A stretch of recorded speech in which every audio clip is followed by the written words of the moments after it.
Good day everyone. I'm Jansen Aaron Arcabiades. Today we will be having a video tutorial about solving linear equation with three variables using scientific calculator. Bago tayo gumamit ng calculator, try muna natin siyang isolve ng manual. So first example natin is 5x minus 6y is equals to negative 32. And then 3x plus 6y is equals to 48. So makikita natin dito is same sila ng variable ng y. So copy lang natin sila parehas.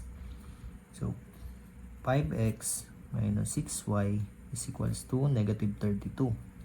And then 3x plus 6y is equals to 48.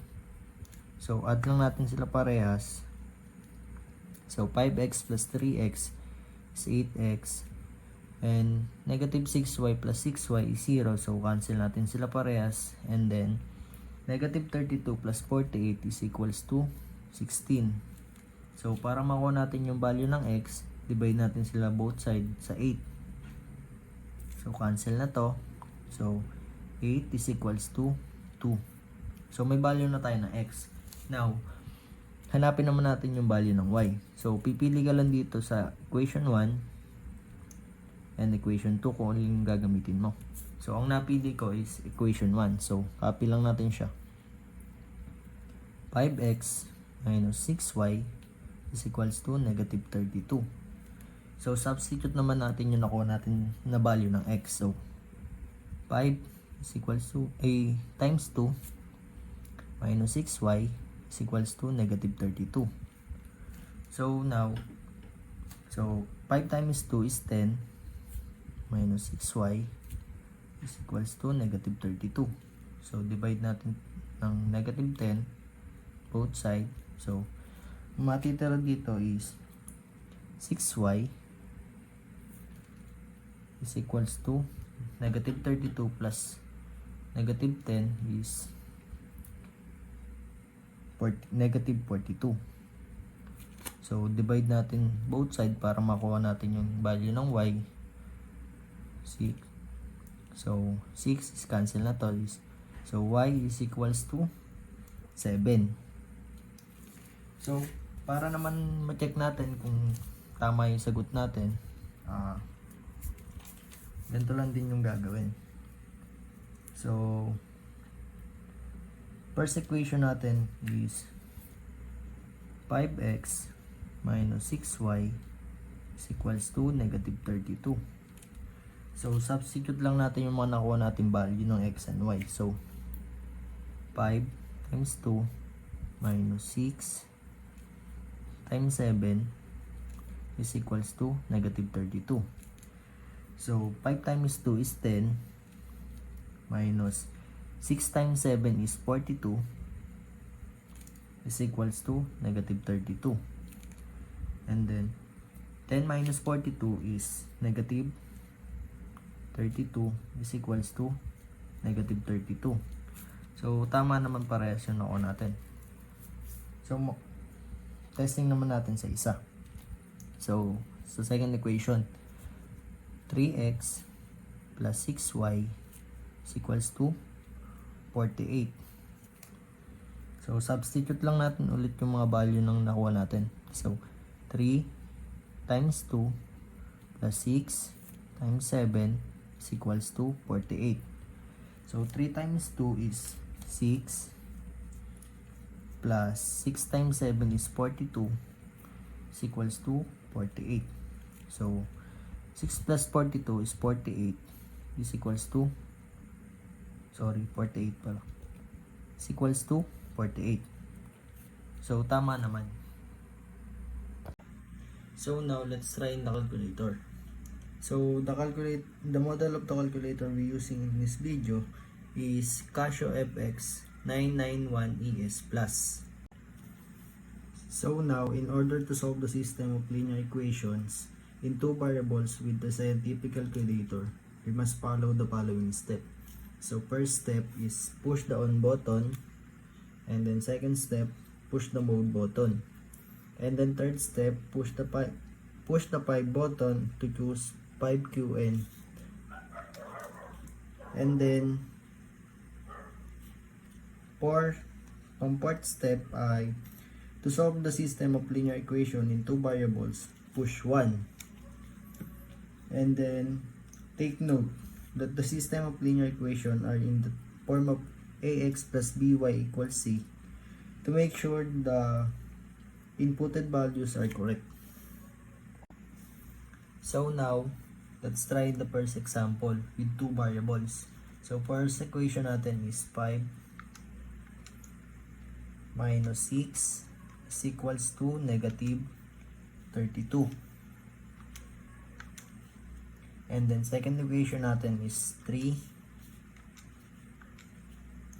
plus 6 is equals to 48. Para makita natin yung value ng x and y, press lang natin yung equal sign. So x is equals to 2 and y is equals to 7. Second example natin is 2x plus 3y is equals to 15 and x minus 3y is equals to 3. So same ulit sila ng variable. So copy natin. 2x plus 3y is equals to 15. So x minus 3y is equals to 3. So add lang natin ulit sila parehas. So 2x plus x is 3x. So 3y minus 3y, so 0 na to, cancel natin. And then 15 plus 3 is 18. So para makuha natin yung value ng x, divide lang natin siya both sides sa 3. So cancel na to. X is equals to 6. So para naman makuha natin yung value ng y, pili lang ulit tayo dito sa dalawang equation na to. So ang napili ko is yung first equation. So copy natin siya. 2x plus 3y is equals to 15. So substitute naman natin yung nakuha nating value ng x. So 2, value ng x is 6 plus 3y is equals to 15. So 2 times 6 is 12 plus 3y is equals to 15. So ililipat natin siya. So ang magiging 3y is equals to 15 minus 12. So 3y 15 minus 12 is 3. So para makuha natin yung value ng y, divide natin siya ng 3. So cancel na to. Y is equals to 1. So nakuha natin yung value ng x and y. And then para naman ma-check natin sila kung tama yung nakuha natin, so lagay lang natin to, yung 2x plus 3y is equals to 15. So substitute natin yung mga nakuha natin value. So 2, value ng x is 6 plus 3, value ng y is 1 equals 15. So 2 times 6 is 12 plus 3 times 1 is 3 is equals to 15. So 12 plus 3 is 15 is equals to 15. So tama naman. So sa second equation naman natin is x minus 3y is equals to 3. So yung x natin is 6 minus 3, value ng y natin is 1 is equals to 3. And then 6 minus 3 is equals to 3. 6 minus 3 is 3. So 3 equals 3. So tama naman parehas. So second example natin, 2 plus 3 is equals to 15. So second equation natin is 1 minus 3 is equals to 3. So parang kanina lang, pindutin natin yung equal signs para makita natin yung value ng x and y. So, x is equals to 6 and y is equals to 1. So, last example natin sa 2 variables. So, copy lang ulit natin sila parehas. 2x plus y is equals to 5. And then, 3x minus y is equals to 5. So, add lang natin ulit. 2x plus 3x is 5x. Y minus y is 0. So, cancel natin to. So, 5 plus 5 is 10. So, para makuha natin yung value ng x, divide natin sila both sides sa 5. So, cancel na to. X is equals to 2. So, may value na tayo ng x. So, para naman makuha natin yung value ng y, pipili lang ulit tayo sa dalawang equation na to. So, napili ko is first equation. 2x plus y is equals to 5.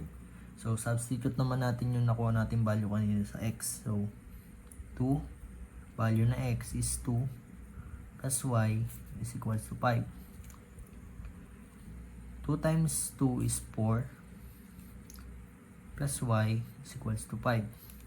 So, divide natin siya both side ng 4. So, y is equals to 1. Para naman masigurado natin tama yung nakuha natin sagot,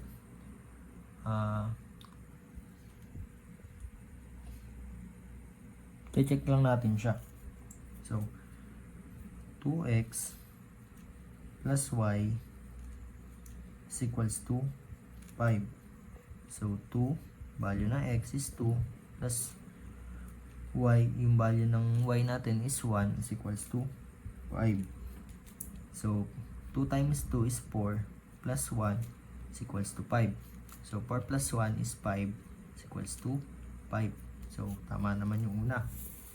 And then, 3x minus y is equals to 5.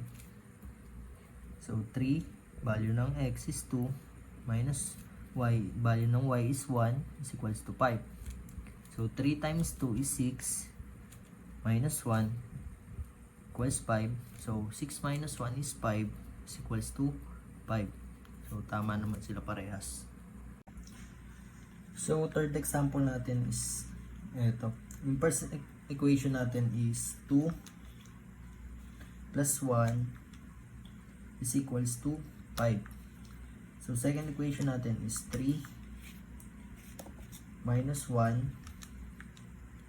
is equals to 5. So, press lang natin yung equal sign para makita natin yung values. So, x is 2 and then y is 1. So, let's try the 3 variables using elimination method. So, first equation natin is 4x plus 8y plus a is equals to 2. X plus 7y minus 3c is equals to negative 14 and 2x minus 3y plus 2c is equals to 3. So, lagyan natin siya na equation para hindi tayo malito. Equation 1, equation 2, equation 3. So, para makakuha pa tayo ng isang equation, so pipili lang tayo dito. So, ang napili ko is equation 1 and equation 3. Kasi, makikita natin yung equation 1 neto sa same variable. Madali lang natin siya makukuha. Tatimes lang natin siya sa negative 2. So, copy natin. So, 4x plus 8y plus a is equals to 2. And then, 2x minus 3y plus 2c is equals to 3. So, times lang natin siya sa negative 2. So, magiging equal niyan is negative 8x minus 16y minus 2c is equals to negative 4. So, copy lang natin itong nasa baba. So, 2x minus 3y plus 2c is equals to 3. So, pag-aadin lang natin parehas. So, negative 6x minus 19y. So, cancel natin to. Is equals to negative 1. So, may equation 4 na tayo. So, para naman magka-equation 5 tayo, pipili lang ulit tayo sa dalawa. So, 4x plus 8y plus a equals to 2. Then x plus 7y minus 3a is equals to negative 14. So, ta-times ko lang siya sa 3 para makancel natin yung variable ng say. So, magiging ano yan is 12x plus 24y plus 3a is equals to 6. So, copy lang natin ulit na sa baba. X plus 7y minus 3a is equals to negative 14. So, add lang natin. 12x plus x is 13x. So, plus 31y. So, cancel is equals to negative 8. So, may equation 5 na tayo. So, gagamitin naman natin yung equation 4 and equation 5 para makuha natin yung value ng y. So, 6x negative 6x minus 19y is equals to negative 1, and 13x plus 31y is equals to negative 8. So, times lang natin to ng 13, and then eto naman is 6. Lalabasan naman yan is negative 78x minus 47y is equals to negative 13. Then 78x plus 186y is equals to negative 48. So, pag-add lang natin. So, cancel na to. So, negative 61y is equals to negative 61. So, divide lang natin both sides sa negative 61. So, cancel. Y is equals to 1. So, para naman makuha natin yung value ng say, ng x. So, 13x plus 31y equals to negative 8. At isa-substitute lang natin ako natin value. So, 13x plus 31y, which is 1, is equals to negative 8. So, 13x plus 31 times 1 is 31 is equals to negative 8. Then, transpose lang natin 13x is equals to negative 8 minus 31. So, 13x negative 8 minus negative 31 is equals to negative 39. So, divide lang natin both sides. 13. So, cancel. X is equals to negative 3. So, para naman makuha natin yung value ng y, ng say, so, 4x plus 8y plus a is equals to 2. So, substitute lang natin ulit yung nakuha natin value. So, 4x is negative 3 plus 8y is 1 plus say equals to 2. So, negative 12 plus 8 plus say equals to 2. Negative 4 plus say equals to 2. Then, 2 equals to say plus 4. So, say natin is 6. So, our solution is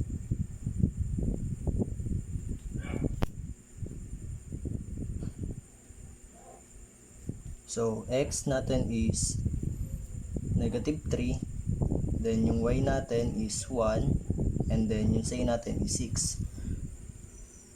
So, check naman natin para makita natin yung tama. So, 4x plus 8y plus a is equals to 2. So, transpose lang, i-substitute lang natin 4x, which is 3 plus 8y 1, so plus 6 is equals to 2.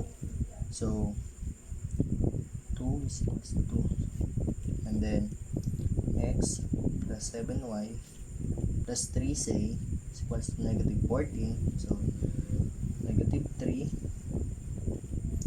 plus 7, 1 minus 3, 6 is equals to negative 14.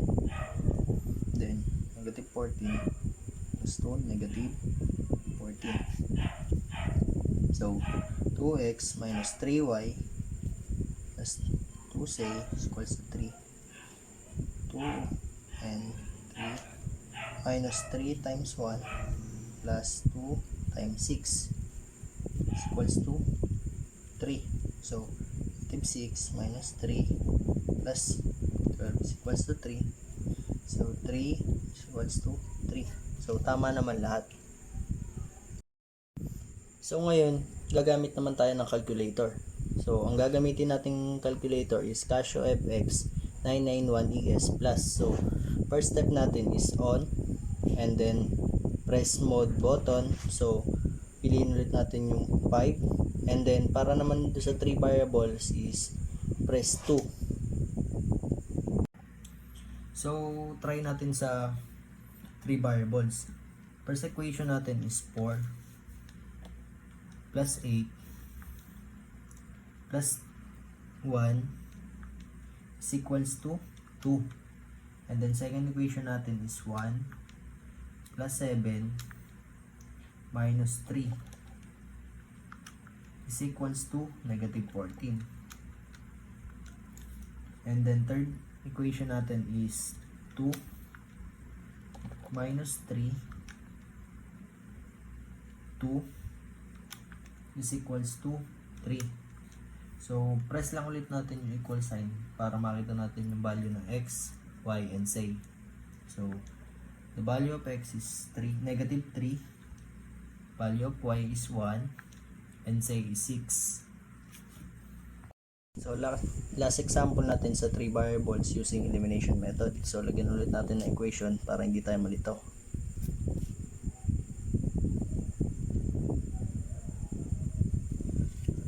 So, pipili lang tayo ng variable na gusto natin eliminate. So, ang napili ko is y.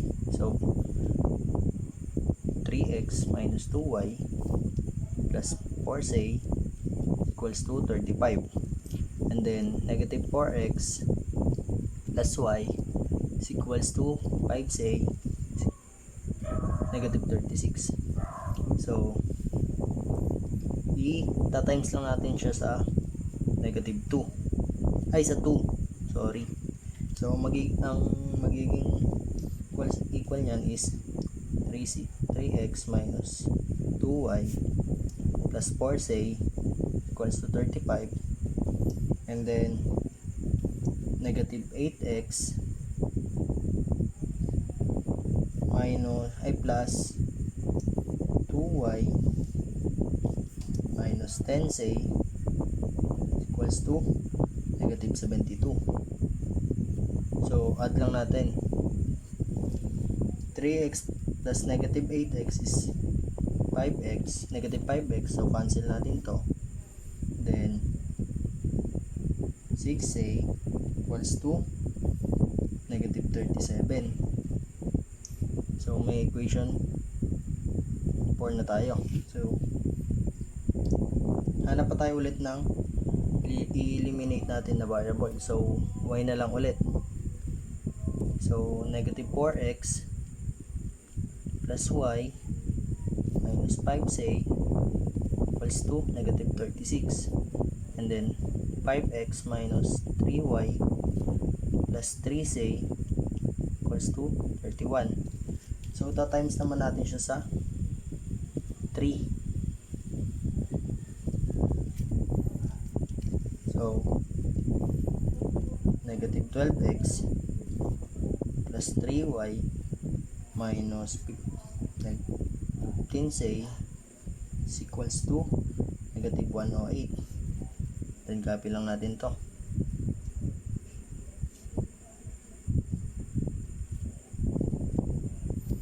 So, pag-plusin lang natin.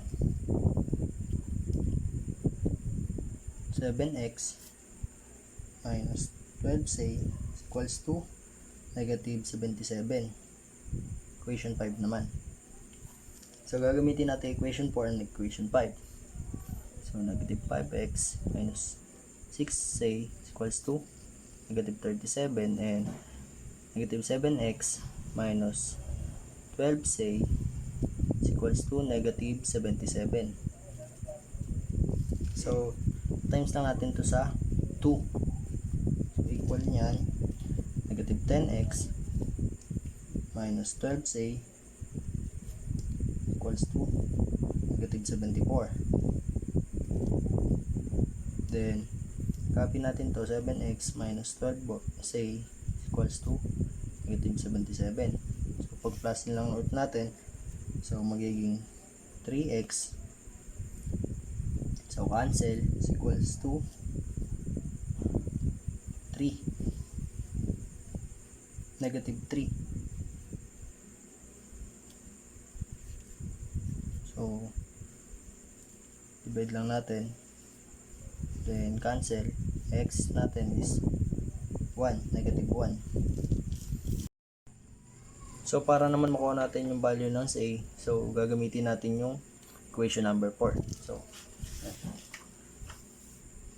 and then, divide natin both side ng negative 5. So, 6a is equals to 42. So, divide lang natin both sides sa 6. So, cancel. Say natin is equals to 7. So, para naman makuha natin yung value ng y, so 3x, so negative 1 to, minus 2y plus 4 say with 7 equals 35. So minus negative 3 minus 2y plus 4 times 7 is 28 is equals to 35. So 2y is 25 is 35. So divide lang natin to. Ayan. So 2y is equals to 10. So divide lang natin both sides sa 2. So cancel. So y natin is equals to negative 5.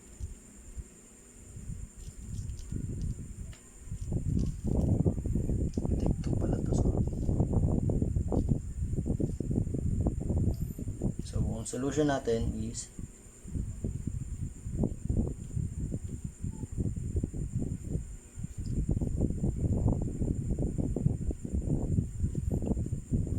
so x natin is negative 1, y natin is negative 5, and then yung say natin is 7. So pag connect naman natin siya, ay makikita naman natin dito na tama naman lahat yung mga nakuha natin value. So, the last example natin is, ito yung first equation. So, 3 minus 2 plus 4 is equals to 35. And then, second equation natin is negative 4 plus 1 minus 5